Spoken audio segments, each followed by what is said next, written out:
Baruch Hashem, Sfirat HaOmer.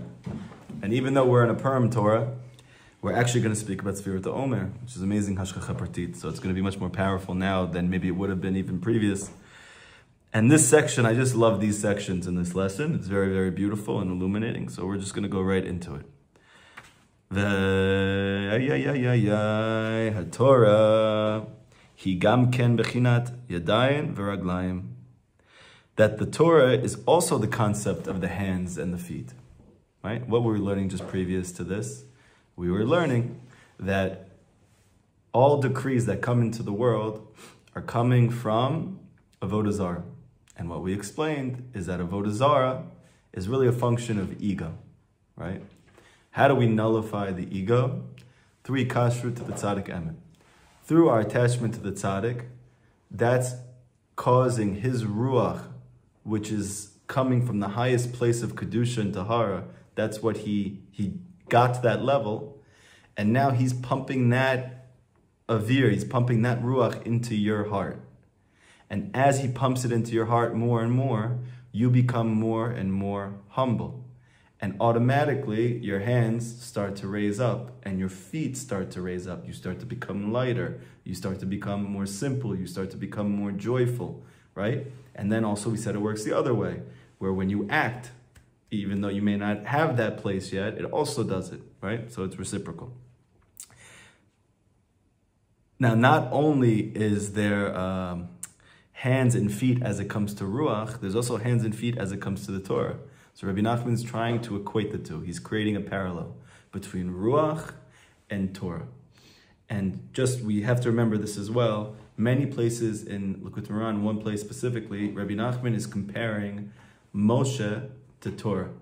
He compares David to Tefillah, okay? So Moshe is Torah. And in this Torah, he's speaking about the tzaddik emet as ruach, right? So in this case, he's saying that they're really one and the same thing. The ruach of the tzaddik is coming from his utter unity and oneness with the Torah. It's like the ruach Elokim marchepet al pnei hamayim, right? The ruach of Hashem is hovering over the water. Rabbi Nachman says, I believe it's the 8th Torah of Likutey Moharan, that what's the water? The water's Torah, right? Why the ruach of Elokim? This is the ruach of Mashiach, right? Very famous from Chazal. It's the ruach of Mashiach that's hovering over the water. So we learn here that the ruach is a function of the water. Now, for most of us, we can only be on the water at certain times. It's just too much water. What's the water? Torah? Torah. Okay. Right? Like certain times in my day, I go in the water. Sometimes I have to come out of the water. But what makes the tzaddik so unique is that he's always hovering over the water. So whatever he's doing, the Torah is what's infusing his thoughts, his behaviors, his actions. There's not a time that he's leaving it. And even when he is leaving it, he's not really leaving it. Okay? Now that Torah is what's creating that ruach for him. And now he's saying that's why the Torah has hands and feet. Ki yesh b'haTorah nigla v'nister. So now we have an interesting connection here. Why? Because the hands are revealed, nigla, and the feet are hidden. Right? And anybody who knows a little bit about Torah, has been to yeshiva, or even is a Baal Tshuva, and started learning at Eish or Sameach or any of these places, right? You know that there's two main facets of Torah. There's nigla and there's nister. Nigla means revealed, right? Like the word geula comes from the word nigla. It means to reveal. There's a revelation of something that was hidden previously, okay? Now, there's also something called nistar. Nistar means it's hidden. Okay, so the Torah has these two elements. What's revealed Torah? Revealed Torah is Shebachtav. Right. You have Chumash, you have the 5 books of Moshe, right? You have Tanakh, you have Naviim, you have Ketuvim, then you have even the oral Torah, right? The Mishnayot. All of it is revealed. It's Nigla, Halacha, all revealed. But then there's something called Sitrei Torah, the secrets of Torah. These secrets are hidden. They're not just hidden because they're hard to access or there was a long period of time that they were not revealed, and now they're essentially hidden. Something deeply hidden about the secrets of Torah. This is the hands and the feet. They make up the Torah. You need both of these things. Okay? V'niglahu bechinat yadayim. Revealed is the concept of the hands. So the revealed Torah is the concept of the hands. All of these revealed parts of Torah, those are the hands. Why? K'moshe katuv. Dodi shalach yado min achor. My beloved sent his hand from the wall, from the chor. It's like a crack in the wall. Min achor. What does it mean from the chor? Right? Again, he's sending his hand. Why is he sending his hand? Because he's making this amazing connection again. That when a person has the ruach of the tzaddik inside of him through his hikashrut, his hands lift up. He starts to clap his hands. So now he's making this parallel. Dodi shalach yodo. He sent out his hand. Where is he sending out his hand from? From the chor. And what's the chor? Zeh charut ala luchot. It says about the Torah that was given at Har Sinai that it was engraved on the luchot. And very famously, Chazal says, don't read charut, read cherut. Don't read engraved, read free. Meaning what? When the Torah was given, freedom was given. Every morning we say, Shalo asani eved, you didn't make me a slave. I remember like when I first started learning Torah, and as a Baal Tshuva, as someone who grew up secular, it's like there's so many limitations. It's so limiting, right? And even for Baal Tshuva that they really believe in it and they change their whole life for it, there's still like this feeling of it's just so limiting, so much, and you keep falling and rising and falling and rising in it from all these limitations. But then I came to like a very, very deep hasaga, a very deep new perception, which is that up until the point that I realized that the Torah was true, I thought I was free, and then religious people are slaves. And I realized, what is freedom? Freedom is bechira, the ability to choose. What do you need to have a choice? You need to have the ability to do something, and you have to have the capacity to not do that thing. And previous to my tshuva, there was no such thing like that for me. If I wanted to do it, I always did it. If I didn't want to do it, I never did it, right? So what does the Torah call that? It calls it slavery. The slavery of Mitzrayim is actually the slavery of what appears to be freedom. That's why it's so entrapping, right? If I'm not feeling good, so what am I going to do? Well, that porn website looks really good right now. Let me go check that out. Someone said to me, or I had a voicemail like, don't do that. Or like, wait till later. No, I'm good. I'm just going to go watch it. I didn't have a choice. Or if I have non-kosher food in front of me, there's no choice here. I'm going to eat it. So we think that that's freedom. Really, where is their freedom? I tell you this is kosher and this is not. Now you have a choice. Freedom is coming through choice. What does the Torah do? In a paradoxical way, by telling you these things are good for you and these things are not, it's actually now creating the power of choice within you. That's called freedom. And the more you exert your power of freedom, the more you feel free. But people think that it takes away your freedom because they think that you have to follow it, which maybe, obviously we do have to follow the Torah, but not physically. Right, right. Yes, so that's what I'm trying to say, is that the perception when you look at the Torah is it's taking away your freedom. Right. And it's a bizarre thing that Hashem's saving us from slavery, and then and he says, now you're free. Let me show you how free you are. And he puts the mountain on our head and gives us the Torah. Says, okay, now you have 613 things you have to do. These things you do, these things you don't do. It's like, that's not free. This is like they said, like Moshe, like in Mitzrayim, we could eat watermelons, we could have grapefruits, that was real freedom. So here's the thing. Everything is hafuch. Everything in this world is not what it looks like, right? Rabbi Nachman says, where does depression come from? Depression comes from motarot, he says, which means excess. Excess what? So, very basic. I have a certain amount of food in front of me. I need this much to enjoy myself and to be full, and I eat more than that. Rabbi Nachman says that contributes to depression. Ma kesher. What's the connection between those things?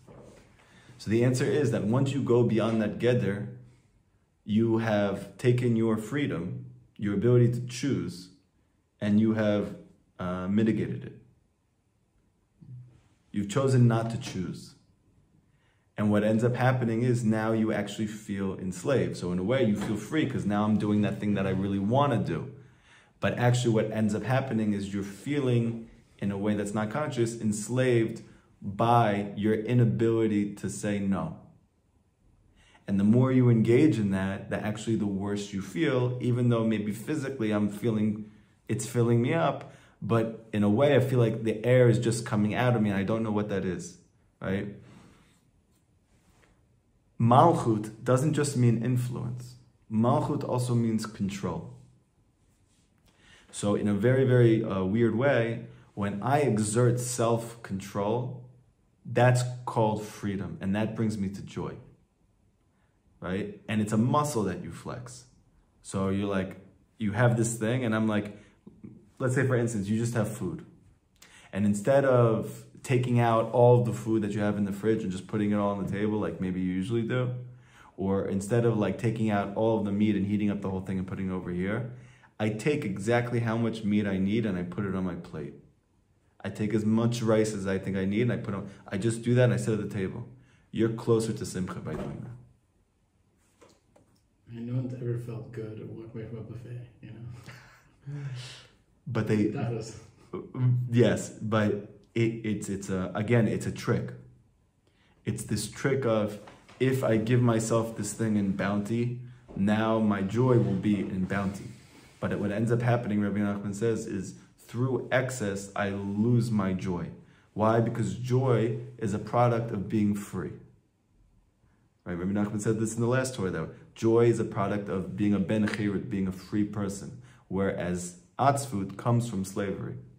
That's why the 6 days of the week are much more prone to sadness, whereas Shabbat is more connected to joy. Like we said, why is that? Because Shabbat is the concept of the ben, the concept of a son. You're free, right? You feel that on that day, and therefore you're happy. 6 days of the week, you feel enslaved, so that's why you're not happy. So now again, where is this joy coming from? This joy is coming from my capacity to choose, and choose is in the area of self-control, okay? That's where freedom is. So now all of that was to try to explain why is revealed Torah freedom. Because revealed Torah is what gives me those demarcations. It's what gives me those choices. This is kosher. This is not kosher. This is mutar. This is asur. This is pure. This is impure.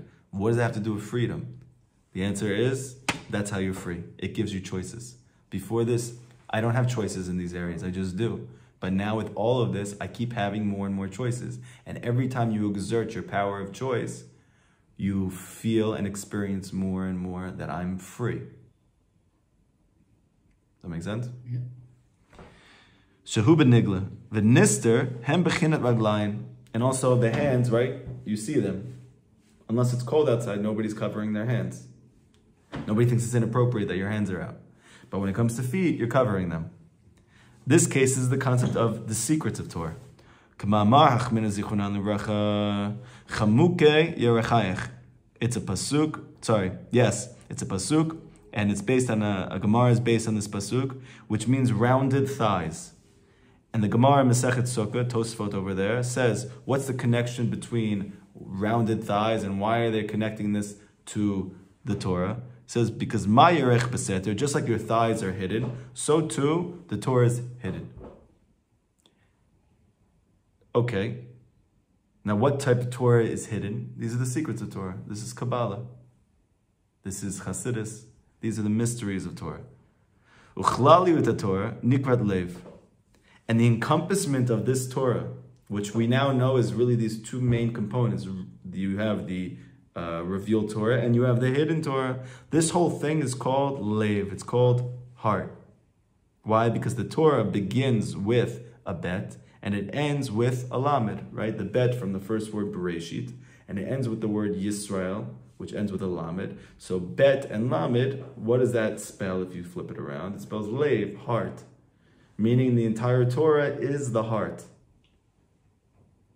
And now we understand that what is the heart contributing to?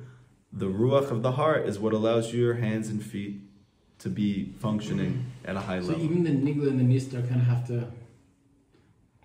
to kind of take they have to get it from their heart. They have to get it from the heart of Torah. So there's like there's a layer more essential than even the nistar and nigla that is the heart of Torah.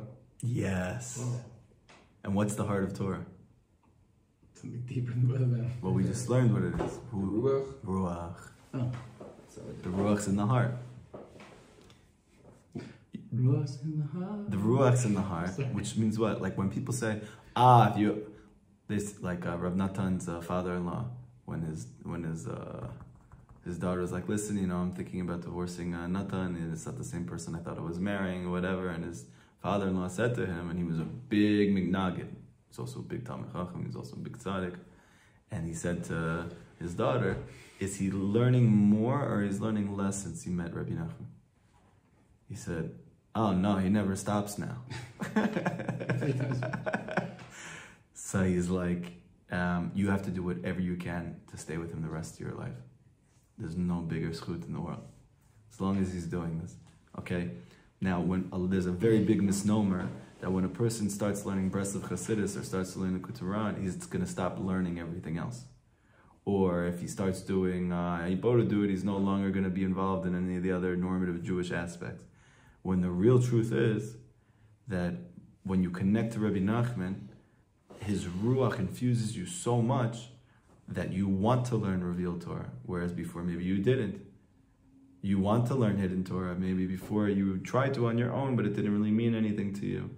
And now all of a sudden that ruach is entering into you, and now the revealed in the hidden Torah is taking on a very big, very powerful, palpable, exciting role in your life where you want to now learn all these things that you wouldn't have wanted to learn before, right? Because that's the ruach of the tzaddik that's entering into you.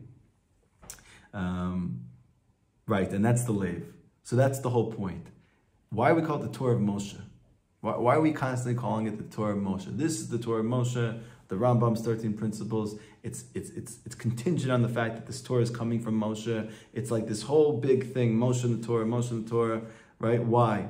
Because it's the Ruach of Moshe that's really giving birth to the Torah. That's what's making it alive. And so too here. In Kabbalah, so we have the 10 Sfirot, right? We have Keter all the way down to Malchut. We've spoken about this in the past, that these Sfirot are also comprised of Partsufim. This is one of the big chidushim of the Arizal, right? One of the big novelties of the Arizal is that not only is there 10 Sfirot, but there are systems, like systems theory in social work. They work in different ways and they contribute and they harmonize in different ways. And that's what produces different happenings, results, experiences in your life, in your soul, whatever. Very, very deep stuff. But anyway, the bottom sphera, which is Malchut, is corresponding to this Partsuf, this system, which is called Nukva. Nukva literally means female in Aramaic. Nukva is also a hole. Okay? Something very educational about that. But then on top of that, you have what's called Zer Enpin. Zer Enpin are the 6 Sfirot above that. So that's made up by Chesed, Gevur, Tiferet, Netzach, Hod, Yesod. Usually, when Chassidus speaks about Nukva, it relates the fact that Nukva is speaking about Tefillah. So Malchut is Tefillah, Nukva is Tefillah, that bottom Partsuf is referring to Tefillah. Whereas Zer Enpin, which means small face, even though it has 6 Sfirot, those 6 Sfirot are really all centralized in the middle Sfira, which is Tiferet, which we usually connect to Yaakov Avinu, whereas Zer Enpin is connected to Torah. Okay? So Zer Enpin is Torah, and Malchut is Tefillah. Now, I'm sure some of that on the Bat Melech, six children. Yeah, very connected. So we spoke a lot about this in the series that we did on the Lost Princess. But yes, that's that's one of the easy things that you can see very clearly if you learn a little bit of these things, that it's talking about those things. And when you read the Perushim, they speak about this at length. Okay. What a lot of people don't know, or they don't really chop, is that these partsufim are all giving birth to one another as well. So it's not just that Bina comes after Chokhmah, it's that Chokhmah gives birth to Bina. It's not just that Bina comes before Zer Anpin, it's that Bina gives birth to Zer Anpin. Zer Anpin gives birth to Nukva. So Torah gives birth to Tefillah. What gives birth to Torah? Tefillah. Bina. And the Tikkun Izal. I mean, everything, the 6 all come after Bina. Wait. Yeah, they all come after Bina. Really, right? Okay, it all starts at... Keter gives birth to Chokhmah. Chokhmah gives birth to Bina, right? But this whole combination of 6 Sfirot that we call Zer Anpin, which is Torah, Bina. They're all coming from Bina. Bina is called the mother, right? Bina in Kabbalah is also the heart. It's the Lev. So now, what gives birth to Torah? Bina. What gives birth to Zer Anpin? Bina. What gives birth to Torah? The heart. Now we can understand a very deep yesod, which is why is the Torah beginning and ending with the lamed and a bet? It's hinting to you where Torah is coming from. It's coming into existence through the Lev, through Bina, through the heart. Okay? Now Rabbi Nachman is teaching in this lesson that the ruach of the heart is the tzaddik emet. So who's giving birth to the Torah? Moshe. In this case, the heart. That's why Moshe plays such a central role in it. Because, so to speak, as long as you have Torah or you have tefillah, but you don't have ruach, so it's like a balloon that's not blown up. So yeah, I have these things, but it's like, I don't know, you want to learn today? Nah, I'm good. You want to pray? Yeah, definitely not, right? And then all of a sudden, you connect to Rabbi Nachman and these 2 balloons start to blow up for you. They start to expand for you, and they start to become exciting for you, right? Now, where is that coming from? That's coming from the Lev. It's coming from the Ruach. It's coming from the heart. It's his pure heart that is blowing into you and making these things so beautiful and amazing and exciting and worthwhile for you.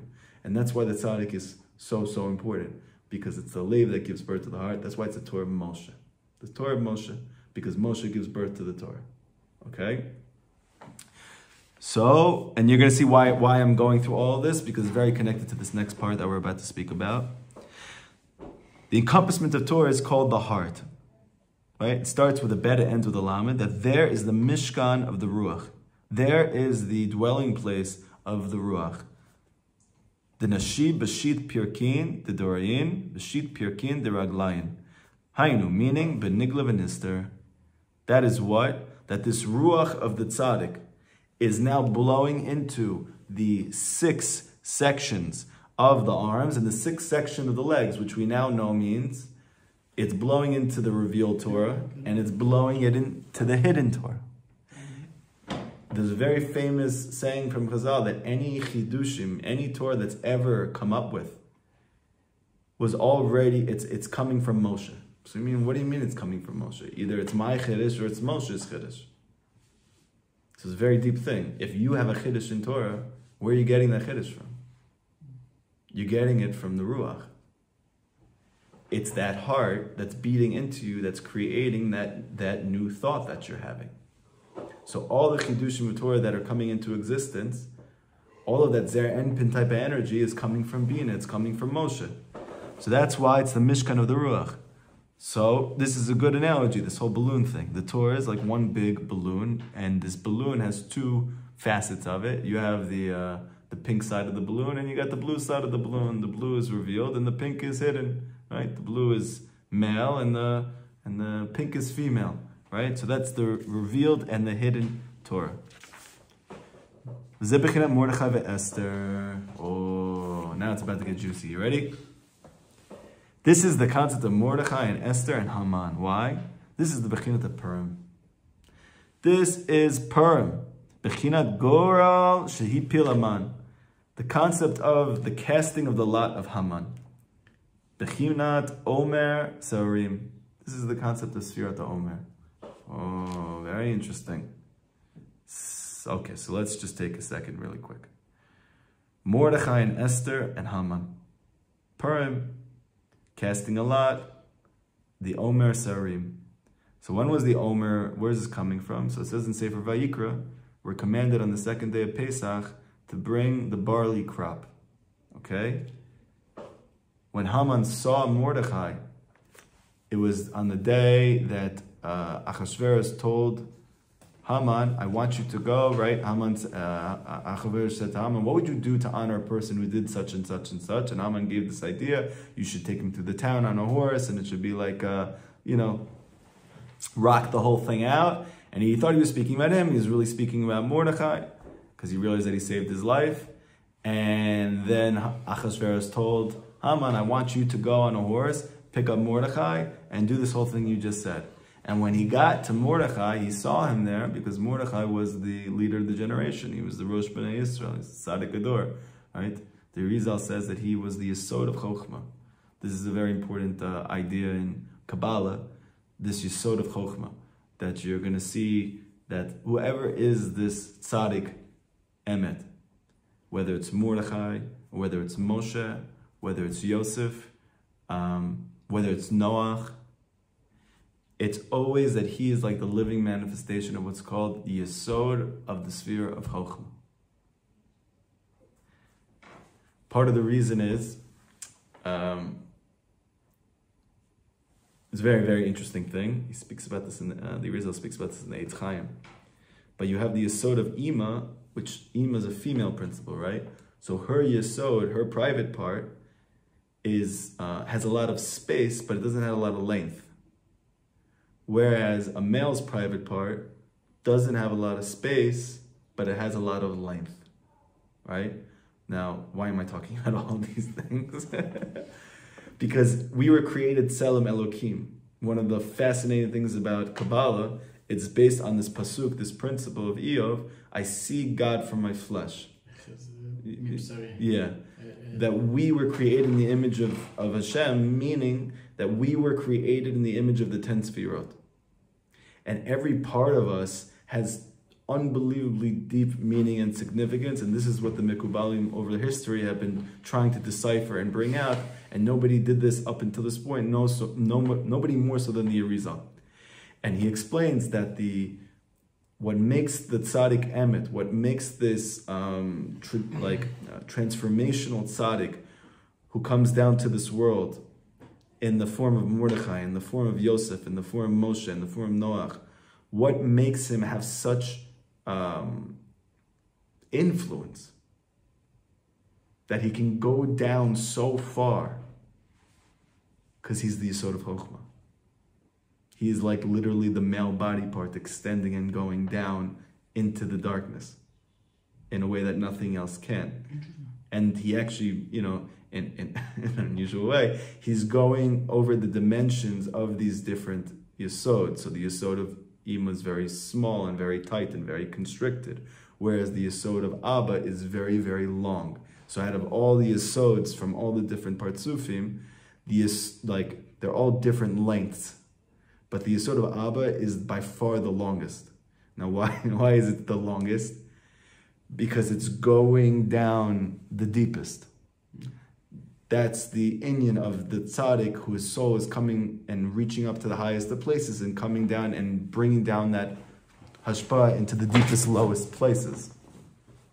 We should be zocher to be able to hear these incredible concepts and remove all klipa out of the whole thing. Yes, Be'ezrat Hashem, Be'ezrat Hashem, with enough connection to the tzaddik, that we have enough tahara, purity. This is one of the reasons why, Rabbi Nachman, when he speaks about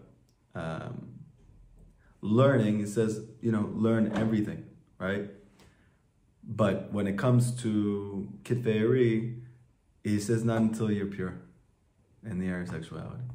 Don't touch it. Yeah, Be'ezrat Hashem.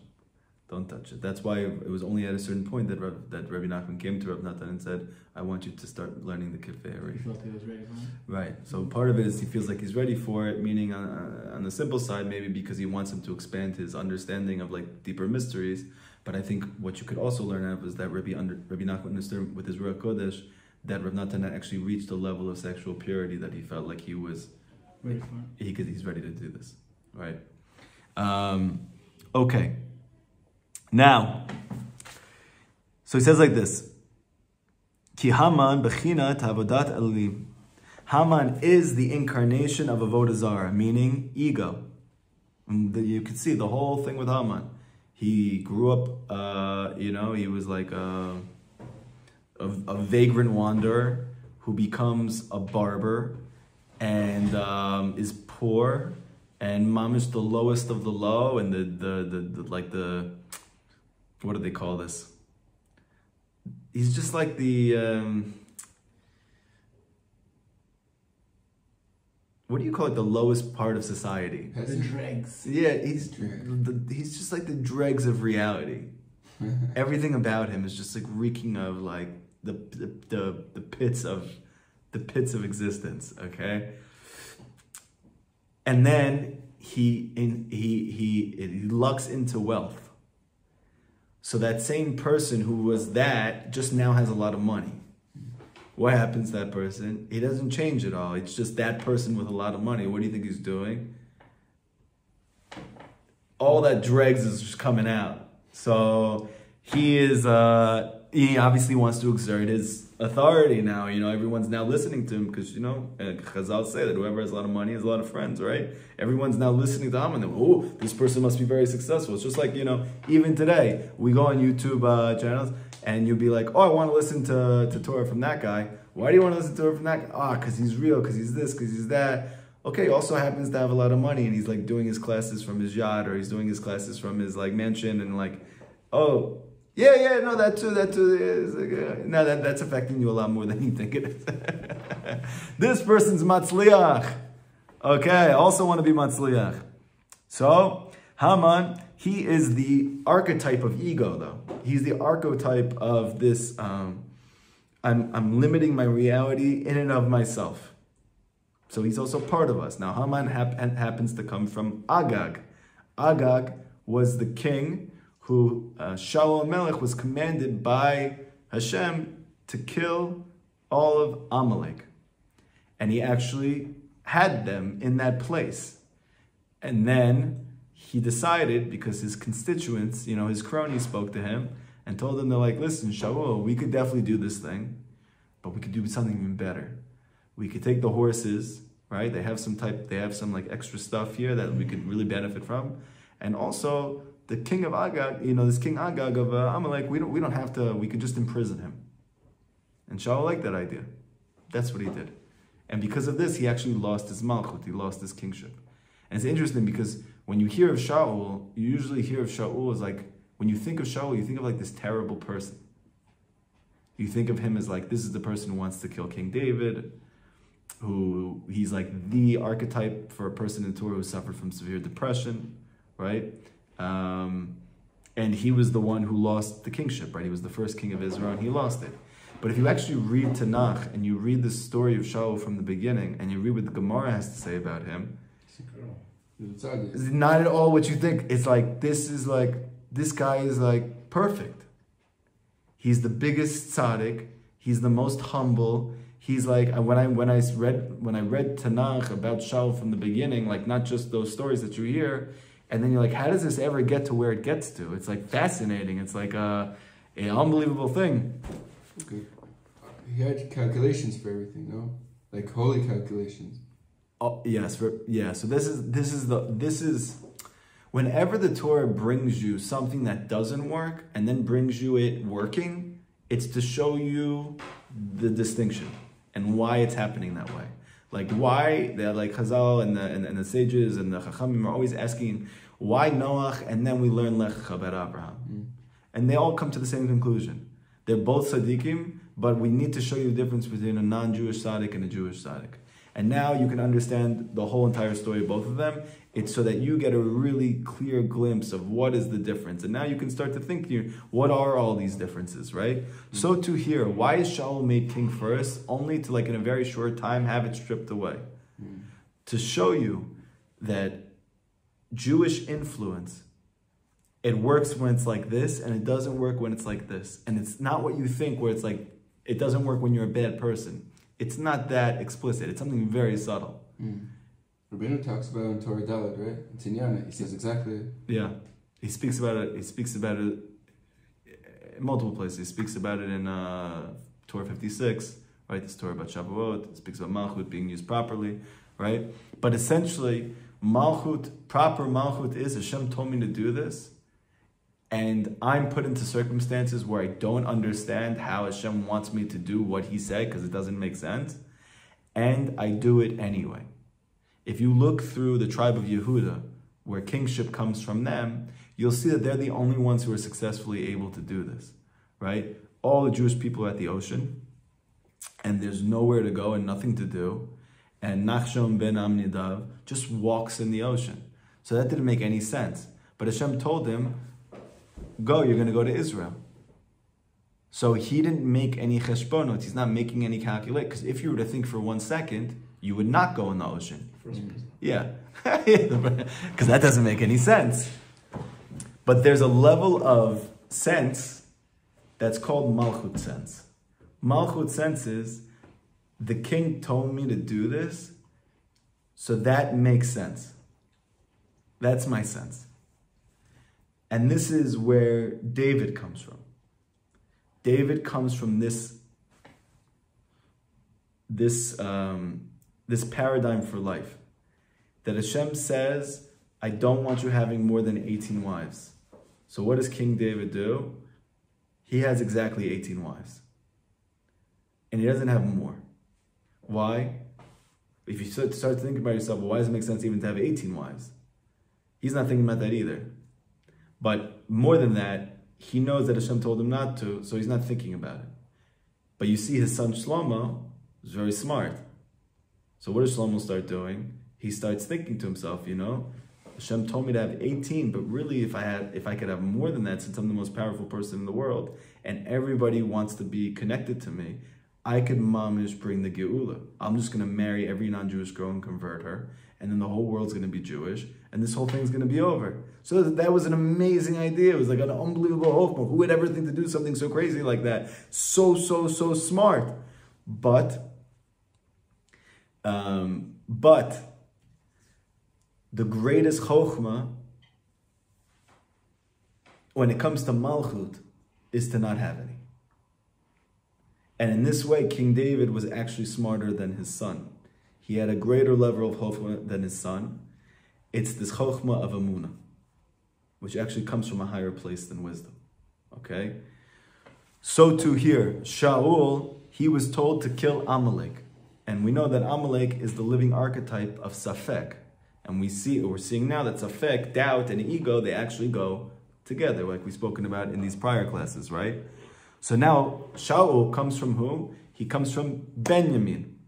Now, Benjamin, we learned in a previous section in the Torah, that Benjamin represents Gadlut. He represents greatness. He's born in the land of Israel. He never leaves the land of Israel, right? He doesn't bow down to Esav when he sees him. He represents Azut de Kedusha in Chassidus, holy chutzpah. He has such holy chutzpah that he names all of his kids after Yosef. It's like Breslov with Rabbi Nachman. Nachman. Who would ever do something that? Only something with Azut de Kedusha, right? So really Shaul has within him the potential to have really tremendous Azut de Kedusha, but when you actually learn about him in the beginning, he's tremendously humble. Now Rabbi Nachman speaks very much about the fact that there is a humility of the other side. And it's called Gava. This is such a level of humility that you're so humble that you don't do what Hashem wants you to do because it might make you look bigger than you anticipated looking. Right? So Shaul didn't want anybody to know who he was, but Hashem said, I want you to be the king now. So he goes, no, but I'm humble, so I'm not going to do that. So Rabbi Nachman says, that's not humility, that's arrogance. Right? And so these things we have to really pray a lot on to be able to know what's the difference between humility, what's the difference between arrogance, what's humility that comes from Kedusha, and what's the other side, right? So all these things are coming into play. Comes Mordechai, and he is the tikkun for Shaul, because what tribe does Mordechai come from? So Benjamin, comes from Benjamin, comes from Shaul. So Mordechai is coming to fix what Shaul messed up.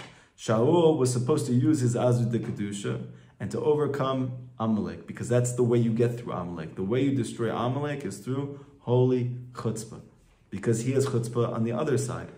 He's going to be giving you the works with his crazy chutzpah to try to bring you down and make you feel doubt about yourself, make you feel terrible about yourself, make you feel worthless. And he's not going to have any type of barriers. There's not going to be any restraint. He's not going to think to himself, oh, you know what? Maybe not today. I see him. He's already feeling very low. Let me take a break with this one. He doesn't do that. He's the dog. You know, also this is the thing that they say in sports now. It's a big thing. Say, I'm a dog. It's a very interesting thing how like everything that the Torah says is like, is pejorative, is being celebrated. It's a very, very weird thing. Like the worst thing in the Torah is to be called a dog, right? The Yetzer Hara is called a dog. People who are like only for themselves, they're called a dog because they're never satiated, right? They have no level of, oh, I'm not going to do this. Impulse control. Yeah, so like everything, last generation is supposed to be compared to a dog. The leaders are compared to a dog. Amalek's compared to a dog, right? And yet, if you're in sports, right, or you're in some type of competitive environment, they'll be like, yeah, you're getting a dog with me. Or like, we're a team full of dogs. Which means that we're not going to give up and we're not going to like be a friar. I'm not going to like, you know, that's the dog. So, but there's a dog of Kedusha, which is Azu Kedusha. And this is what Mordechai brings. That he sees Haman, he sees this force of arrogance, he sees this force of ego that's trying to make him feel like nothing, and he doesn't budge, he doesn't move. Everyone else is bowing down, Mordechai doesn't bow down. Not nothing. He goes, I remember when you were a barber, brother. And I remember when you sold yourself to me as a slave. So you have a lot of money now. And you're wearing this thing around your neck and everyone's bowing down to you. He's like, nah, I'm good. Right? So that was chutzpah. That's the chutzpah you need. That's the chutzpah you need to overcome the other side. Okay? Now it says like this. Mamar hachmenu zichronan l'racha she'asa atzmo avodat elolim. It says in Masechet Megillah, Daf Yud, that Haman literally made himself like an avodah zarah. He wrapped a chain around his neck, and then when people saw this chain, they had to bow down to the chain, right? He did this on purpose, but he only did this because he wanted them to bow down to him. So that's the whole concept of this false god, of the ego. He wants everything to bow down to it. And that's the reason why he made the lottery at this time. B'chodesh shemet bo Moshe. In the month that Moshe died. This is Masechet Megillah, Yud Gimel. So he made it specifically in the month that Moshe died. He died in Adar, right? And then Chazal say, but he didn't know that he was also born in Adar. So actually, if you really think about it, and there's a big kasha, there's a big difficulty with this. So what? He knows that he died in Adar, so what? So he was born in Adar. So what? He was born in Adar, but he also died in Adar, so he's gone. That's the whole point. Why did Haman want to make Purim during Adar? He wanted to make it because Moshe's no longer here. But he didn't know he was born in Adar. So what? That was 120 years previous to his dying. He still died. Like, that didn't change anything. He just happened to be born before that. So what do you guys think? I know what that means because he was like born again too. Or maybe once a tzaddik is born, then he never goes out. Oh. Even when he dies, then he's being born again, if anything. Okay, so amazing Zohar. And this is great for all the Breslovers. When you guys get attacked and they say, what do you mean he's still alive? How can you say he's still alive? It's a crazy thing. Okay. First of all, there's a Gemara that says very clearly that Yaakov Avinu never died. It's a Gemara. So every Ilivak's going to love that. In no way to dispute the Gemara says Yaakov never died. They're going to say it's a guy okay, whatever. So we see that this great tzaddik, Yaakov, he never died. So there's a precipice. I mean, there's a precedent for this. If you look in the Zohar says Moshe never died. Moshe never died. So now we have the teruts. What's the resolution of this? That because he didn't know that he was born then, So that's why it was problematic that he made the Goral then. Because if you would understand that Moshe never dies, then it doesn't matter that physically he died then. Because once he's born then, that means he's always there then. I mean, the fact that he died then, he thought what? He thought then whatever... That's the end of the whatever koach. Whatever positivity brings to whatever the world. koach that Moshe brings to the world, it died in Adam. It died with him. But what the Zohar is teaching you is that once Moshe was born, his koach never dies. Like the death didn't override it? Not just that, but it goes even more to say that once he dies, his koach actually expands. And this is where Haman got tripped up. Because he assumed that since the koach of Moshe, which is, we're going to learn in a second, is what the power to overcome ego, it's the power to overcome avodah zarah, it's the power to overcome gezerot. If it's gone, I have no concerns. Well, Moshe's not here anymore. Yeah, but you have these two people who are Mordechai and Esther were compared to the hands and the feet, and they're here. And Moshe died, call it 1,000 years earlier. I have no idea, whatever. Right. 1,000 years earlier, but he just said, "Oh, that must be the opposite of auspicious." Right. It's the opposite of auspicious because that koach. Because he looked at the whole calendar and he saw that we had a schut in every month. And he was looking for a month that we had no merit. And he saw the Jewish calendar is just filled with holidays and filled with merit. And he saw there was one month called Adar. There's no holiday, there's no nothing, there's no merit in this time. And he saw that Moshe died then. So because he saw Moshe die, then it must be that's why there's no merit, because the koach of Moshe is gone. But the koach of Moshe not only doesn't go, once he dies, his koach expands. So that now, it's not only that he has that koach, but once he dies, he then brings that koach into many other people. And this is what Rabbi Nachum was trying to tell his students. I don't know why you're afraid, I'm going before you. What does that mean? It means that right now you think like you're losing me and therefore you're not going to be able to fulfill what we came together to hope that you would do. He says, Adrab, it's the opposite. Right now I'm very limited, like I'm only right here. But as soon as I don't have to be in this body anymore, I could be everywhere. Because the tzaddik soul keeps going up and up, higher and higher and higher, and having more and more hashpah. The sort of Abba just goes lower and lower and lower and affects and influences more and more. And this is what he says, my fire is going to burn until Mashiach comes. Not just it's going to burn like, it's going to get bigger and bigger and bigger and bigger. Why is it getting bigger and bigger and bigger? Because Rabbeinu is going higher and higher and higher and higher. And he's coming down lower and lower and lower and lower and lower. Right?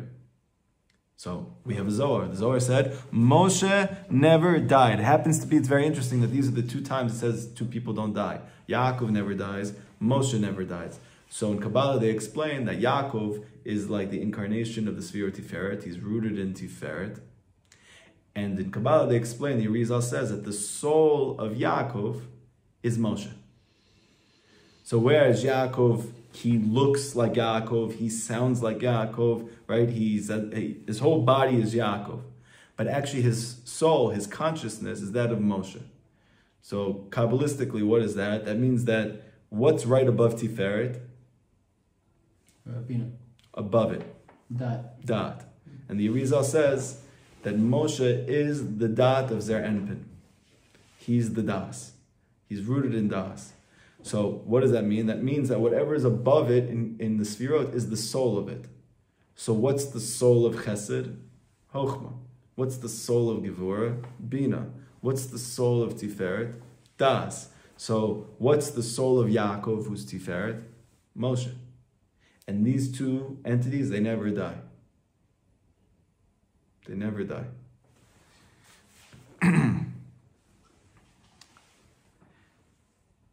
Moshe who mevatel avodah zarah, because Moshe nullifies avodah zarah. Which reveals that because of this nikmar mul beit peor, and this is the reason why he's buried opposite beit peor, right?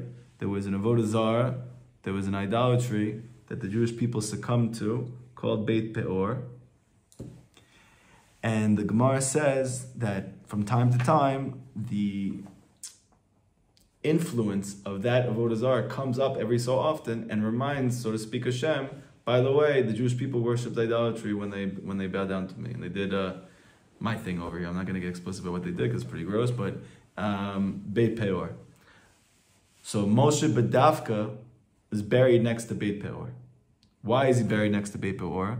Because the Gemara says that as soon as they come up to make decrees against us or to incite against us, Moshe also then comes up to nullify that. How does he get to do this? So he says, Moshe Gematria Charon Af. Because Moshe is the Gematria Charon Af, which means wrath or anger. Now what do we learn? We learn that this Torah is about dancing and hand clapping.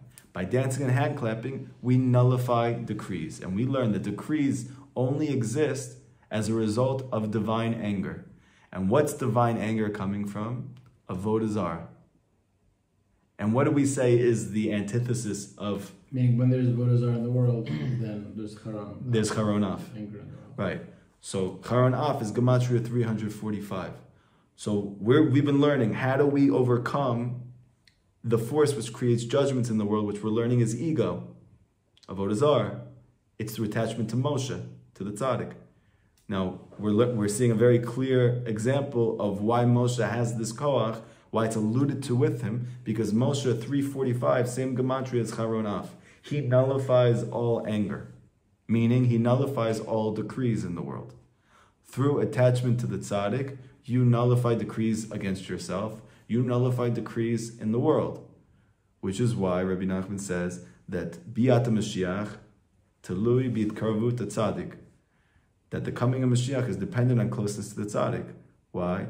Because you need that these decrees should be nullified for Mashiach to come. You need for the anger to go away. The anger goes away when you connect yourself to Moshe. Because he nullifies Charon Af, Avodah Zarah. Because he received the Torah. The concept of the hands and the feet, that the hands nullifies Avodah Zarah, through them nullifies Avodah Zarah. And therefore, Pil Pur Biarech Shemet B'Moshe. And therefore, this lottery, it fell out in the month that Moshe died. Ki Chashav Ki Kavar Met Moshe. Because Haman thought that Moshe then already died. Now, when you read this, you think to yourself, he thought he died then, but really he was also born then.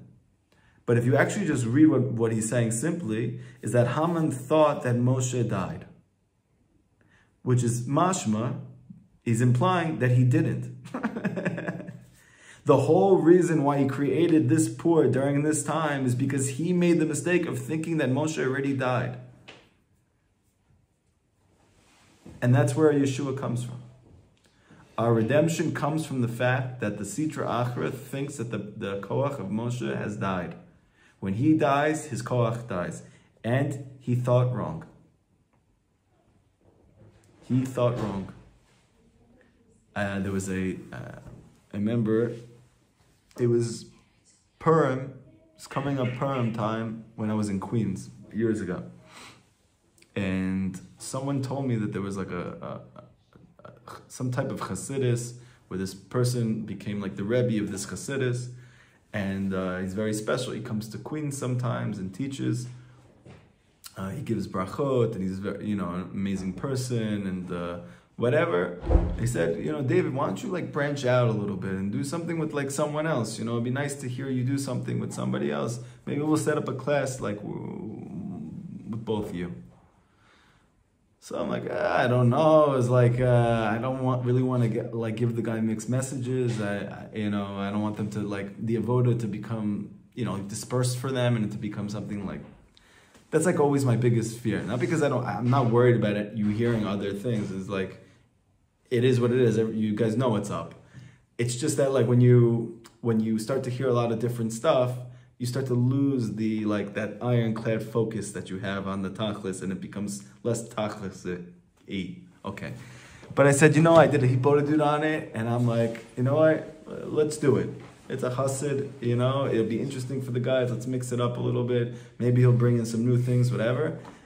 And it was amazing what happened. I came, he had a seudah. He did the whole chassidic Rebbe thing where like he had this fish in front of him, he touched all the fish, and then like the fish went out, and then my student's like, dude, bro, I'm not eating that fish. I'm like, hey, you do whatever you want to do. It's like, this is interesting. I actually never saw in person. I only read about it, you know? So everyone's going around, and it was like a filter fish, so it's like, wow, and he touched it, you know? It's like the double whammy, right? Just like that? What? You just touched it? You know, he's in like a serious state of devekus. Even when he's eating, you see like he's somewhere else, and then he's touching all the gefilte fish, and it's going out, and everybody's eating the gefilte fish. I was like, okay, this is very fascinating. And then he starts to speak, and the first thing he does is he says it in an accent, like a Hasidic accent. He's trying to speak English, but his English is very, schwer. It's not so. And he's like, you know the problem with Haman? What Haman did, that it was his downfall? Haman thought that Moshe died. Moshe never dies. And he says our whole Geula is going to come from the fact that Haman thinks that Moshe dies. And Moshe never dies. And then he quotes Likutey Halachot. And he starts going on a whole drasha from Likutey Halachot. And then he quoted Sichot Aran. I'm like, what the heck is going on right now? It's not like Breslov. No! It's like a very specific form of Hasidus. It's a Hasidic dynasty, and he's the Rebbe of this. And not Breslov at all. So I'm like listening to him. He quoted first. I maybe I misheard him in the English. He's quoting Likutey Halachot, and then he's quoting Sichot Aran, and he's clearly making inferences to the fact that Haman, meaning the Sitra Achra, the forces of the other side, his downfall is coming from the fact that he thinks that the tzaddik dies, and the tzaddik never dies. And because of the tzaddik, who's still very much here, his koach is still here, and is running through, and then he's quoting this 10th Torah of Likutey Aran. It's coming through Mordechai and Esther, through the ruach of the tzaddik, through Moshe, and clearly referring to Rabbi Nachman. I'm sitting here, I'm like watching this, and I don't know what's going on. I'm like, this is weird. And I'm looking at my student, he's looking at me, like, what is this? And I whisper to him after the drasha, as everyone starts eating, I'm like, who's your Rebbe? He said, my Rebbe's Rabbi Nachman. I go, your Rebbe's Rabbi Nachman, but aren't you this type of chassid? He said, yeah, but my Rebbe's Rabbi Nachman. He said, he's everybody's Rebbe. Well, I was like, wow. It was amazing to me.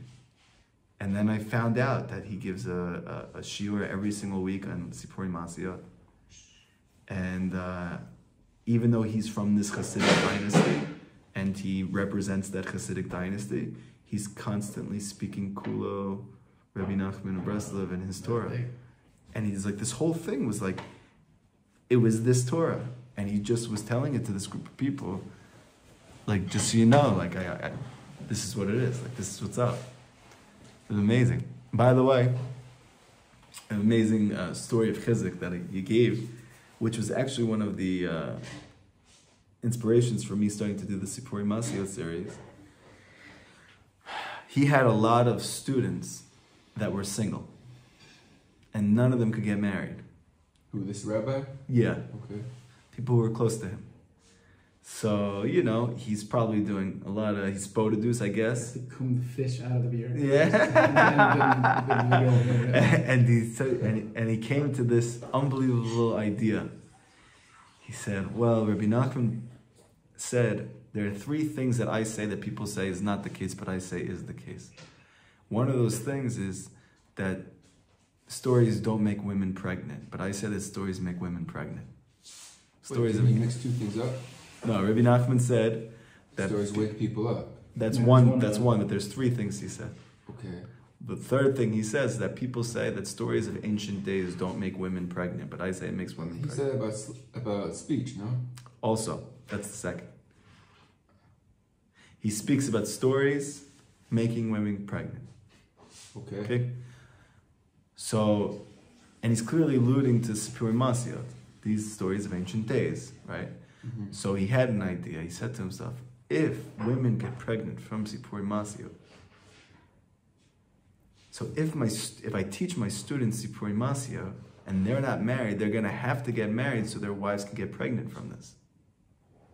Because Rabbi Nachman is just like, and he's Hasidic. So it's not like us that we're making all these cheshbonas. It's like, yeah, but it doesn't make sense because they're not married and the wife's not hearing it. He's like, no, he's like a Tamimis, grew up in the Hasidic, whatever, became the son-in-law of a big Hasidic Rebbe, and when his father-in-law passed away, he became the Hasidic. It's like pure Tamimis.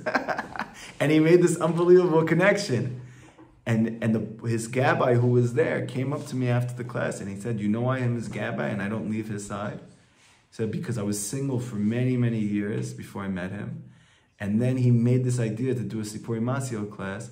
And he said, I guarantee you, if you guys come to my Sipurei Masiyot class every week, you guys are going to get married.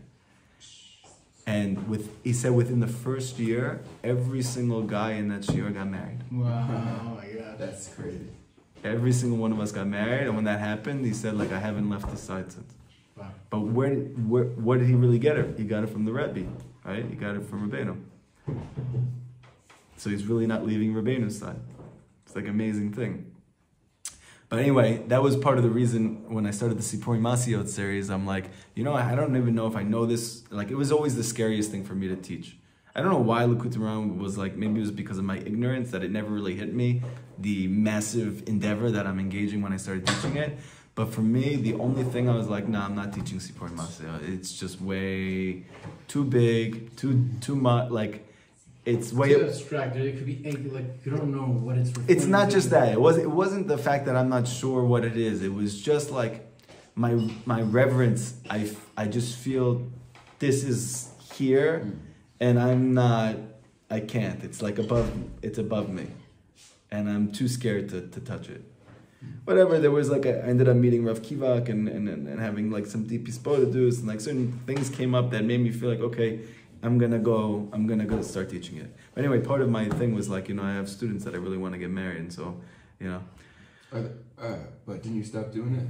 I didn't stop doing it, but the people who were coming to the classes consistently and watching them live were actually the ones who were already married. So because they're in America. Yeah, I lost a little. At 4 a.m. Yeah, I lost a little bit of my kochot, but Bezrat Hashem, we're gonna hopefully continue next week in doing it.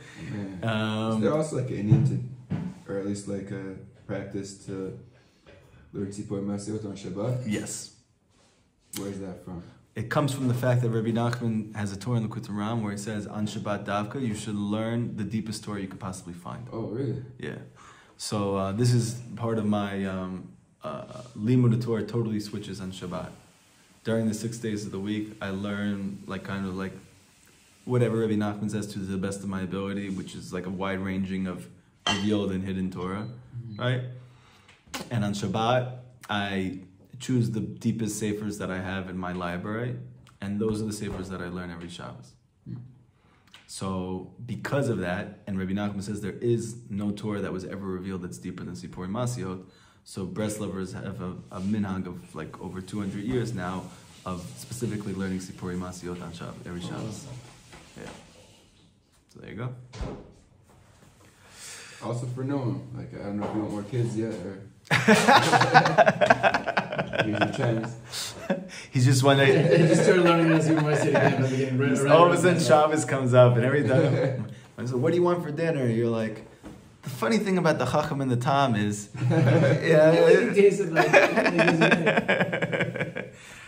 okay, this cold soup tastes great." That's it.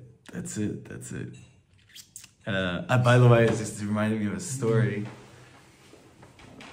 There was a Hasid of one of Rabbi Nachman's students. I think it might have been Isaac Yitzchak, who was the biggest his producer that he was going for weeks on end, and he was a huge mekubal.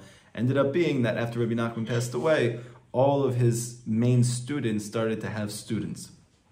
As a little bit of time went on, it became clear, Rabbi Nachman's daughter said, "I don't know why you guys are having this confusion. By my Abba, it was all Nasim. There was nothing else beside Natan for my dad." So, you know, and that became like pretty clear pretty quick, and then everyone started like kind of like gravitating towards Rav Natan.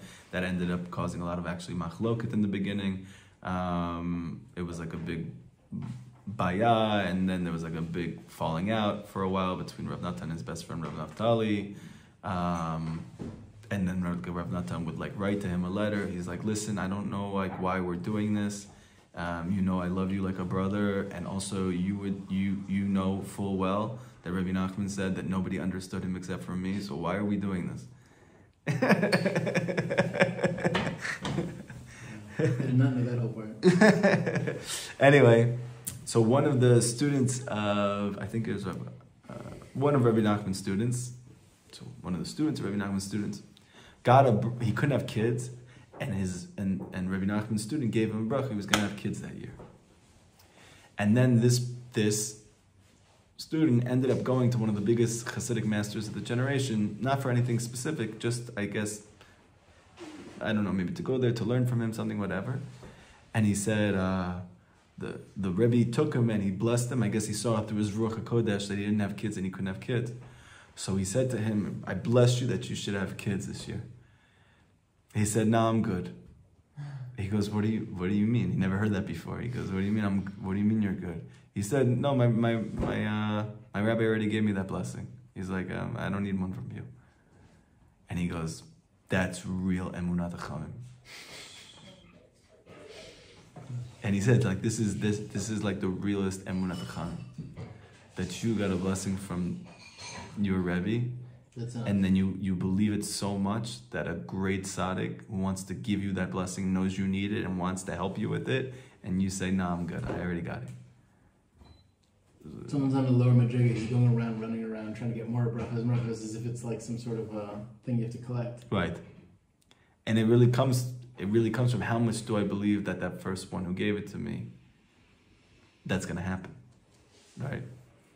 So the Rebbe said this is going to happen. Anyway, it was just a big chizuk for me and for us, I think, as Breslovers. Yeah, for sure. Yeah, like, nah, I'm good, you know. Like, the Rebbeinu said I could do it this way, so it's gonna go this way. And it ended up happening to be. He did have a child that year. So, amazing thing. Okay. Now, it says like this.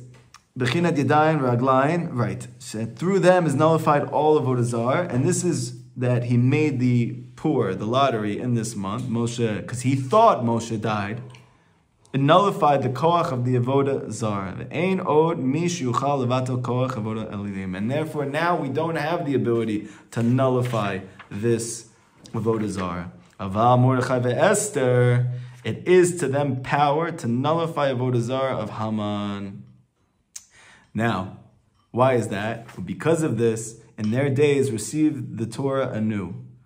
Like it says in Masechet Shabbat Peichet, Kimu v'kiblu. It says in the Megillah that they stood and they received. And the Gemara says from this that they received the Torah anew. Okay? Meaning, Ki'imu ma shekiblu kavar. They stood up what they had already received. Meaning that which they received at Har Sinai on Shavuot, now this many years later, they took it upon themselves again. But it's a very famous concept in Chassidus that when they received the Torah at Har Sinai, they received it from awe, from yira, right? Because Hashem put the mountain over their head. But in Purim, they received the Torah from love. And that's a more fuller, that's a more whole, that's a more perfect way of receiving the Torah. Because then they're doing it from simcha, they're doing it from joy, right? That's all through Mordechai and Esther. That's ki'imu, but now he's saying a deeper thing. He's saying ki'imu, that it's established by us, zebechina raglayin, because how do you stand? On your feet. V'kablu, and they received. And how do you receive? Bechinat yadayim, you receive through your hands. Yeah, meaning that through Mordechai and Esther, we received and we stood. We stood through Esther, we received through Mordechai, the concept of the Torah itself. V'zebechina Mordechai and Esther. Why? Because Mordechai is more dror, right? Famous Gemara, Masechet Chulin, Kuf Lametet, that Mordechai is actually, they're asking, do we see Mordechai in the Torah anywhere? Yes, we see him when they're speaking about the spices of the Ketoret. the head of the spices, meaning the highest and the most chashuv and the most valuable of all the spices, is called mor. I believe it's the 6th spice when you do this, the 11 ketoret. You say mor. Okay? What's mor? Mor drawer. Now in Targum, when he translates it as mor dachai. Right? Dachai is actually drawer in Aramaic. So what's drawer in Hebrew? Drawer is free. In this case, what it means simply is free of impurities. Whereas mor is the type of spice. So it's a mor, I think it's myrrh. It's the spice called myrrh, and it's free of impurities. However, drawer just means it's free. And what do we say about revealed Torah? Revealed Torah is what frees you. That's called freedom. So Mordechai represents revealed Torah. Drawer, Lashon, Cherut. Happens to also be that the word mor is the same gematria as Amalek. He's the source of all mar, of all bitterness, of all doubt, of all ego. And who comes to fix that? The one who's more drawer. He's free of bitterness. He's the tzaddik. Drawer lashon cherut.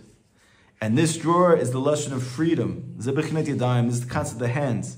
Kamosh katuv. Like it says, Dori shalach yado min achor. That my beloved sent his hand from the chor. And now we're saying from freedom. The Esther hu bechinat shokayin. Esther is the concept of thighs. Mayarech beseter. Just like the thighs are hidden, so too the Torah is hidden. Now, something that's very important to know, you'll realize that whenever there were redeemers of the Jewish people, I noticed this, they always have the same Roshei Tevot. They always have the same first initials, and there's always 2 of them. Who took the Jewish people out of Egypt? Moshe. Moshe and Aaron, his brother. What's the first initial of Moshe? Mem. What's the first initial of Aaron? Good. Now, when Mordechai and Esther come and they bring the Torah again, they reveal the Torah again. I'm appealing to your Sephardic side over here. You like this stuff, right? Yeah. Okay. Mordechai starts with a Mem. Esther starts with a Aleph. Ooh, very good. Now, we also know that Yosef Atzadik had 2 sons, and they also represent 2 forms of redemption. Oh. What do they start with? Mem and Ephraim. Wow. Aleph. Like it. Very good. Now you ready for the doozy? Yeah. Who are the 2 figures we're waiting for to bring in it? Mashiach. And?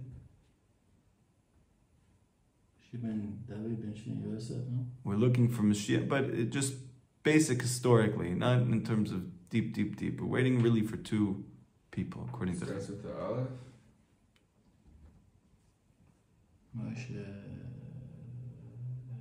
Pesach, right? On Pesach, what are we talking about? We're waiting for the coming of Mashiach. Who else are you waiting for on Pesach? Of course, always. Starts with the Aleph, bro. Think of something very simple. Very simple. Aaron. Too simple. Did you leave a cup for anybody? Oh, yeah. Who announces the coming of Mashiach?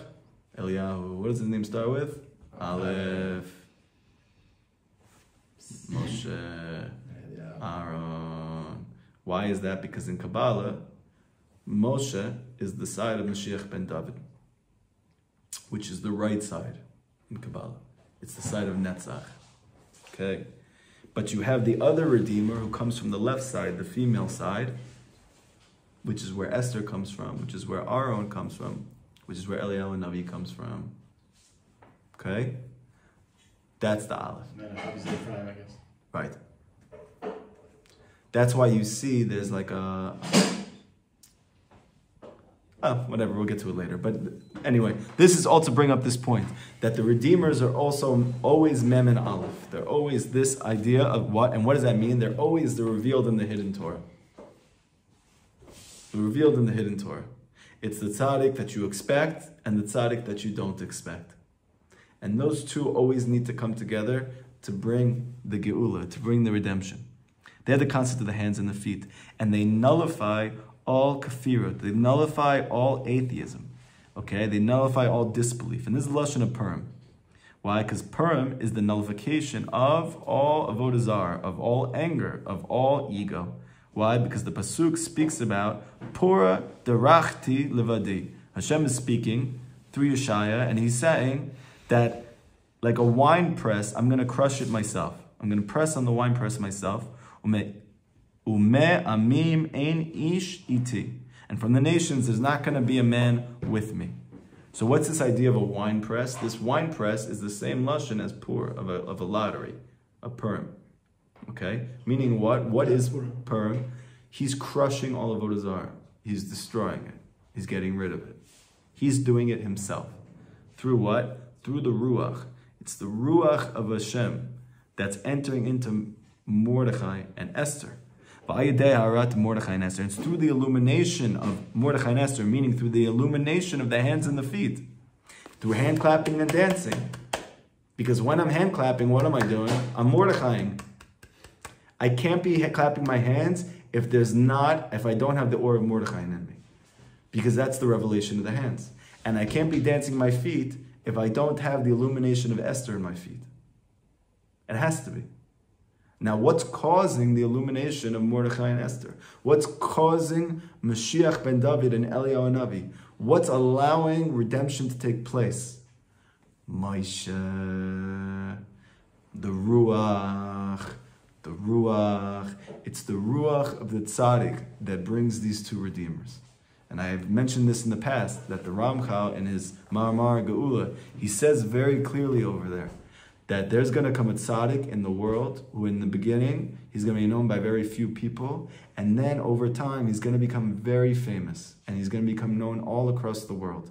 And once he becomes known all across the world, he is going to have these two tzaddikim, these two Mashiachs, the Mashiach ben Yosef and the Mashiach ben David, who he calls his right and left foot.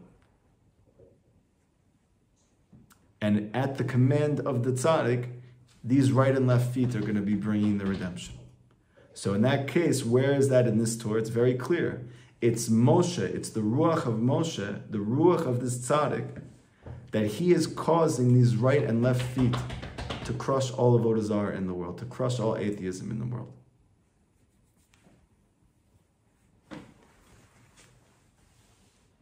It gets rid of atheism, and increases and proliferates faith in the world through them.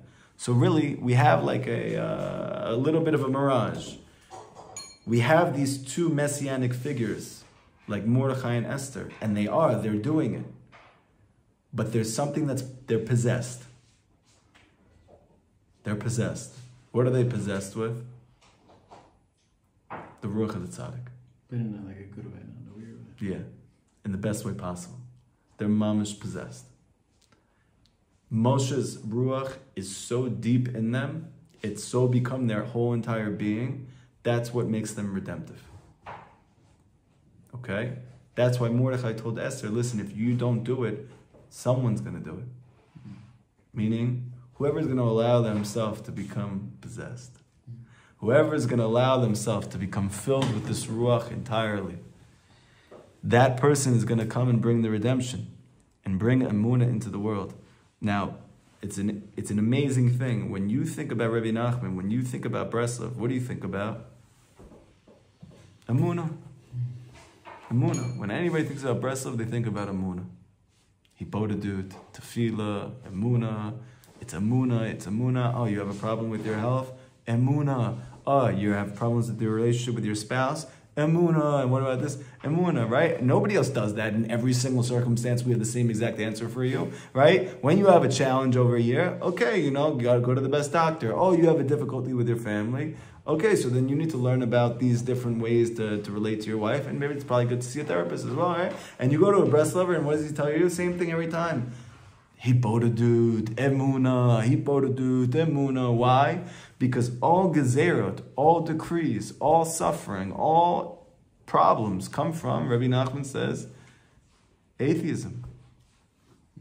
Comes from disbelief. Why? Because disbelief gives birth to judgments. And through connecting to the tzaddik and mekayiming these eitzes that he says are the greatest boon to your emunah. Well, what's emunah? Emunah is belief. That's the opposite of avodah zarah. Because if avodah zarah is I believe in other gods, so what's emunah? I believe in God. And Rabbi Nachman says, what's belief? Prayer. So every single time you come to pray to Hashem, you're literally nullifying all of avodah zarah.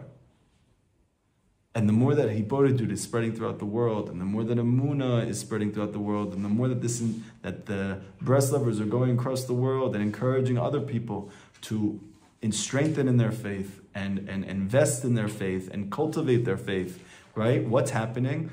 As time is going on, slowly, all Charon Af, all divine anger is going away. Why? Because same Gematria is Charon Af as Moshe. Because the Ruach of the Tzaddik is proliferating the world more and more and more and more. It's a takeover. It's like, I don't know if you guys watch professional wrestling, but there was a big war between WWF and WCW. It was a ratings war. And all of a sudden, they did like a one episode, I used to be a big wrestling fan, where WWF, they like... That was the stupidest stuff. Yeah, we'll talk about that after. I'm going to Makara you to the late 90s wrestling. So they did like a takeover of WCW. It wasn't real, but they filmed the whole thing, like where they went to the WCW studios, and they got into their like arena, and they started to do like all these different things. It was like a takeover. They call it a New World Order. Yeah? So that's what Rabbeinu is bringing to the world. This is a New World Order. It's the New World Order. It's called Hibodedut. It's called Emunah. And it's going to take over the whole world. And Rabbi Nachman says that's what's going to bring Geulah. That's what's going to bring Mashiach. But it's all coming through the Hikashu to the Tzaddik. Because that's what empowers your faith. That's what empowers your Hibodedut. That's what empowers your tefillah. And the more that it becomes empowered in you, Rabbi Nachman says this automatically has an effect, not just on those people in physical proximity to you, but you're having a spiritual effect on the whole world. You're causing that emunah everywhere that you breathe it, everywhere you speak about it, everywhere you do Hibodedut. It's causing emunah to enter into that place. And that emunah that is entering into that place, that is nullifying all decrees. That's why Rabbi Nachman says in Sefer Midot that Hibodedut nullifies decrees. Why does Hibodedut nullify decrees? Why Hibodedut bedavka? Just the opposite of atheism. Yeah, because the opposite. It's the purest sign that I believe in God, that I just go talk to Him and ask Him for help, right? And just by doing that, I'm nullifying decrees. And you see so many Breslovers, they all have a story. Well, I was struggling, I was in $100,000 of debt, and I started doing Hibodedut, and I don't know why, miracles started happening, and I was able to get out of debt. Oh, my relationship was on the rocks, and we're literally toast, and all of a sudden somebody gave me a Rabbi Nachman book, and I started doing Hibodedut, and then things started to change, and I struggle with depression. Why should me talking to Hashem cause my problems to go away, besides the obvious of, okay, well, I'm asking Hashem to help me, and Hashem's helping me. It's the actual act of Hibodedut itself. Just the fact that I'm going out to talk to God, I am exerting my faith. And as soon as I exert my faith, I'm automatically nullifying decrees, whatever decrees are on me, because they're coming from lack of faith. Does that make sense? Yeah.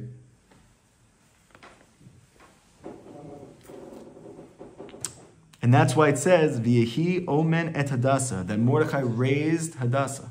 And the word omen is cognate to Uman. No, I'm just kidding. But it is, okay? It is. That's for the real hardcore Breslovers. But for the basic people who are watching this class, try to keep it as streamlined as possible. We have omen, which is the root of Emunah, right?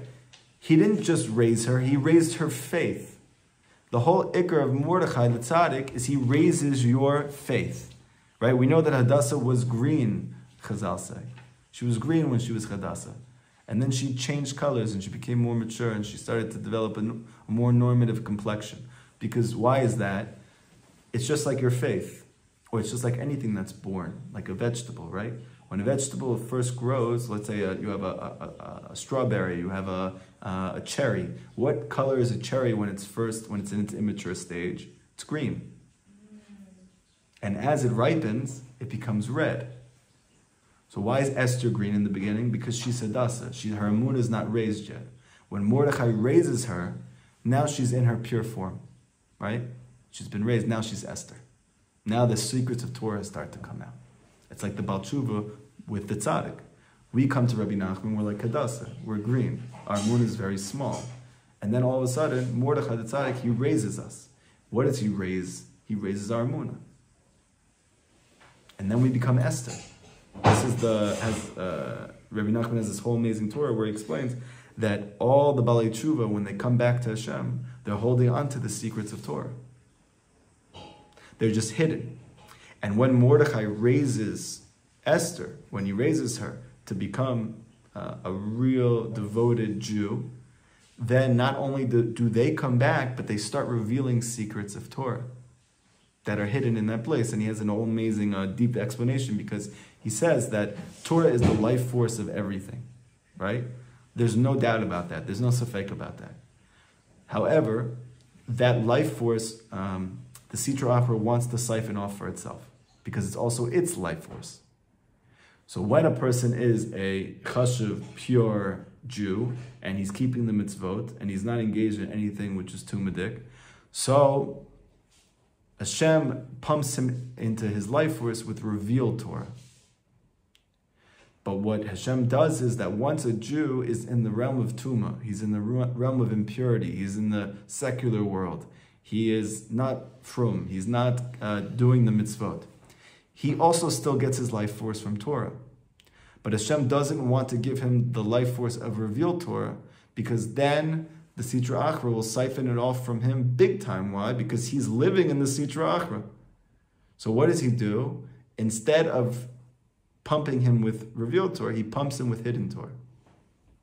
And in that way, he still keeps his life force, and yet he's not at risk of giving it over to the other side. But now, when he finally comes back, guess what? Meaning not that this person is learning Kabbalah. No. No, not that. Although you do see that the majority of Balei Tshuva, how do they reconnect? It's Kabbalah that does it for them. Why is it Kabbalah does it for them? Because they've been receiving their life force from hidden Torah their whole life. It speaks. What do you mean? So they're getting their life force through, I don't know, they go to their job and whatever, and they're just I don't know, a plumber, and it turns out that really that's the secrets of Torah hidden in this experience that he's having. That's also true. Because how is Hashem here? This is the opposite of godliness. This is the most impure place. So where is Hashem in this place? He's hidden. And Hashem and the Torah are one, the Zohar says. Yeah. So we're all Esther. So that's also why we're struggling as Hadassah, because we're still green. But this is a big chizuk for us. Once we allow the tzaddik to raise us, to raise our faith, then you actually have something that nobody else has. You're holding on to the secrets of Torah, and they start to come out of you. You start to reveal how God was in all of that darkness in your life. And when you reveal how Hashem was in the darkness, what we're going to see in a second is that the Geula comes primarily through Esther and not through Mordechai. That's why it's called Megillat Esther. So in fact, the Redeemer comes from these people who are the furthest. Now, yes, if you track it back, you're going to say, but that only happens with him because of Mordechai. That's true. But the actual Geula is coming through Esther, which is why it's Megillat Esther. Okay? And again, what's Megillat Esther? Megillah comes from the word to reveal. To reveal what? Esther, that which is hidden. The hands and the feet. Megillah revealed Esther. Feet. Hands and feet. Dancing and hand clapping. Right? So what is Megillat Esther? Moshe, because where's the clapping and the dancing coming from? It's coming from the Ruach of the Tzaddik. And just like you don't see Hashem anywhere in the Megillah, you also don't see Moshe anywhere in the Megillah. But guess what? He's in the whole thing. Because Moshe doesn't die. Okay? And that's why it says later on, Kasharita be'amna ito, he raised her. Because both of them, meaning Mordechai and Esther, they together represent the superpower of Amunah. And this is made through the Ruach. So you have these two Mashiachim of Mordechai and Esther, the right and the left, these two foot soldiers, and they spread Amunah throughout the world through revealed and hidden Torah, but they're all They're all juiced up and pumped up, and they're all receiving their inspiration from the tzaddik. And that's why it says the secret of the Megillah is that it was written Baruch HaKodesh. It was written Beruach. It was written Baruch. That's the power of Megillat Esther. That the heart is lifting up the feet, meaning Moshe is lifting up Esther. And the non-Jewish world and those who are furthest from Hashem are totally dependent and hanging on Esther. Why? Because she's the concept of the feet. Like the pasuk in Mishlei says, Ragleha yordot mavet. Her feet descend to death. So in Kabbalah they explain that Esther is the manifestation of Malchut. Malchut is the female sphere. The beauty and the amazing part about Malchut is that she represents hidden Torah. But the challenge of Malchut is that she's right above the Klipot. So in this sense, she is very vulnerable to the other side, and this is alluded to by this pasuk from Shlomo Melech, where he says her feet are descending to death. In Kabbalah, it's explained that this female sphere of Malchut, her top part of her remains in Kedusha, but her legs hang down to the Klippas, come down to the Klippas. Or also in the higher worlds like Atzilut, the diminution of the moon is when the Rizal says, when the Malchut of Atzilut, she descends down into Bria. But it's not that her whole self descends down into Bria, it's only the bottom half of her that descends down into Bria, which are her feet. I would think the secret Torah, the secrets of Torah would be higher than the revealed parts of Torah. Rabbi Nachman's going to speak about and that. Therefore, they should be like the hands and not the feet, or the higher part. Rabbi The hands are higher up, and right. He's gonna explicitly discuss this. I like it. Okay. I'm into it. And therefore, the rectification of disbelief in the world, of atheism, that Rabbi Nachman said it's going to sweep over the world, it's going to come through Mordechai and Esther. And therefore, Daikat, specifically Esther, Baruch HaKodesh Ne'emra, specifically that she wrote the whole Megillat Esther with Ruach HaKodesh, even that Be'emet, in truth, the tikkun of Avot Elohim, of Avodah Zarah, it's also coming through Mordechai. However, because the essence of Avodah Zarah is Tului, it's dependent in her. Why? Because her feet are the one that are descending into death. And therefore, when it said about Esther that everyone thought that she came from her nation, right? Whenever anybody saw Esther, they're like, she's Puerto Rican. Like, she's Spanish. Now she's Christian. Now she's this. Like, she's just like us. She's just like us. Everyone thought she was just like them. Why? Because when you put a Jew into exile and he doesn't know he's Jewish, he doesn't tell anybody he's Jewish, guess what? We do a really good job of camouflaging everybody else. So much so that they start to hate us where we go. Why? Because you're like more Spanish than any Spanish person here. Really, behemoth. I've heard like crazy drashot about how a Jew, if he does not own his Judaism, he becomes a chameleon, where he literally manifests the ruach of the place that he's in, that he becomes that thing more than anybody there. And you see, like in every single sphere of influence, the most prominent person in that field is usually a Jew. In that way, the most prominent atheist is a Jew. Yikes. The most prominent philosopher is a Jew. The most prominent scientist is the Jew. The most right? And in all these places, it's a Jew. Why is it a Jew? Because Esther, as long as she is still in this, her faith is still not cultivated, so then every nation thinks that they're her. That's probably why in Marlborough, where I grew up, all the Jews looked exactly like Italians. People thought it was because we had the same types of big noses. But it was more than that. We were chameleoning them. We were Estering them. Okay?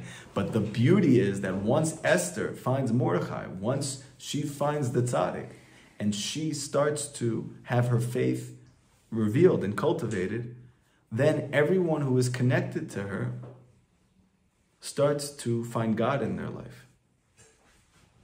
And that's the whole thing here. We, from the very beginning, how does Jews hand clapping and dancing bring redemption? if the whole redemption comes when the non-Jewish world believes in God? Where's the connection between these things? And now we're learning a very deep thing. Because by dancing my feet, that's me Baal Tshuvaing out. And when I do this, guess what's on the bottom of my feet? The entire non-Jewish world is hanging on this. So when I lift it up, I lift them up with me. That's why Rabbi Nachman says that Gerim come from Baal Tshuvas. When a Jew does tshuva, he automatically, his soul is connected to many potential Gerim that are right under him. And so as soon as he starts to do tshuva, you'll start to see many Gerim in the world start to convert.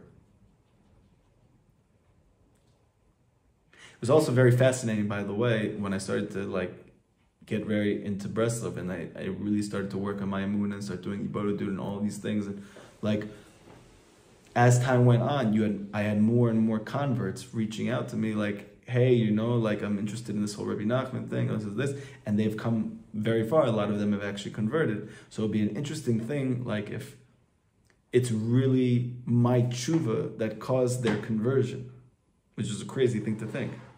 But this is a lot of chizuk for all of us, that every step that a Baal Tshuva makes in his emunah, he's causing non-Jews around the world to convert. And guess what? The Gemara says that we only went into exile in order to bring back converts.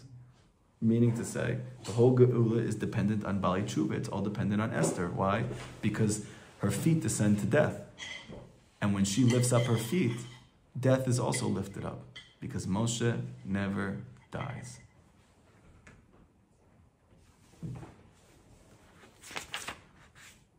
Okay. And Bezrat Hashem, next week we will continue. Although maybe this little tiny section. No, it's been late. I know it's a long class, but we haven't a class in a few weeks, and we're almost done with the section, and it's about Sirat Omer. So just, you guys can gird your loins for a minute. Yeah. You okay? Loins girded. Okay. And this whole thing is the concept of the Omer Sa'orim, the barley offering. Sfirat Omer. Why? Because Omer, Zebechinat Mordechai. Omer is the concept of Mordechai. How is that? Ayin Mor. Ayin Mor. What's Omer? The word Omer is made up of an ayin and the word mar. And what do we say? That the root of the word Mordechai is more, and dechai, which means pure. Now what we said, we're free. What do we say the essence of freedom is? Torah. So what's Mordechai? Mordechai is more and the Torah. He's pure Torah. Okay? Now, what's Omer? Ayin Mar. So we have Mar from Mordechai. And now how is Ayin related to Dror? Because how many faces of the Torah are there? 70, which is Gematria. Dror? Ayin. Oh, okay. So Omer is 70 faces of the Torah, Mar. More Dechai. That's what the Omer is. It's Mordechai. It's the Koach of Mordechai. And Dror is like a bird that's free, right? Right. It's freedom, or in this case where Mordechai is more Dror, right? He represents a free spice called myrrh. What does it mean it's free? It means it's free of impurities. But Rabbi Nachman's darshaning that it's freedom, right? This is more Dror. He represents freedom, Lashon Cherut. The concept of the freedom that came from the Luchot. Like Chazal say in Masechet Erevin, Al tikrei charut, don't read charut, read cherut, read freedom. Shu bechinat Torah benigla. He is the concept of revealed Torah. Shehu bechinat ayin ba'ayin. This is what it says, that we saw Hashem eye to eye. We saw him eye to eye. Why? Meaning 70 faces of the Torah. So Rim ze bechinat Esther. Whereas the barley is the concept of Esther, Baruch HaKodesh. How is that? Because there's a pasuk, it says in Devarim, Kseirim alei deshe. You have these rainfalls on top of the grass. These wind rains. These wind rains. Okay? Shehu lashon ruach. Now what causes wind rains? Ruach. And because of this, like when Haman comes to Mordechai, he finds him osek be'omer se'orim. What did he find him doing when he came to bring him on the horse? He was teaching his students the laws of the Omer. It's a very like weird, bizarre Gemara. Like what? It's a very like unusual thing to be. Why is Chazal teaching us? He found him teaching us the laws of the Omer. It's like so not related to anything. But now we know that the Omer is Mordechai because it's Ayin Mar, and we know that Sa'orim, the barley, is from Esther. And again, the female always represents the side of Gevur, the side of Din. In this case, barley is the side of judgment. That's why barley, if you look at the 7 fruits, right, that we make a bracha on, you have wheat, you have barley, you have grapes, you have pomegranate, you have figs, you have olives, and you have dates. Those are the 7 fruits that correspond to the 7 sfirot. Okay? Which the one that's corresponding to Gevura, which represents the left side, the female side? Barley. Sorry. Esther. Okay? So she's teaching them about Omer Sa'arim, meaning to say, how are we going to have Purim? How are we destroying Haman? How are we destroying Avodah Zarah? We're destroying it through Omer Sa'arim, through Mordechai and Esther, through Sfirat HaOmer. Sfirat HaOmer is the whole koach of Mordechai and Esther. It's the proliferation of Amunah through the Ruach of the Tzaddik. That's coming in, it's pumping in, and it all culminates on the 50th day on Shavuot.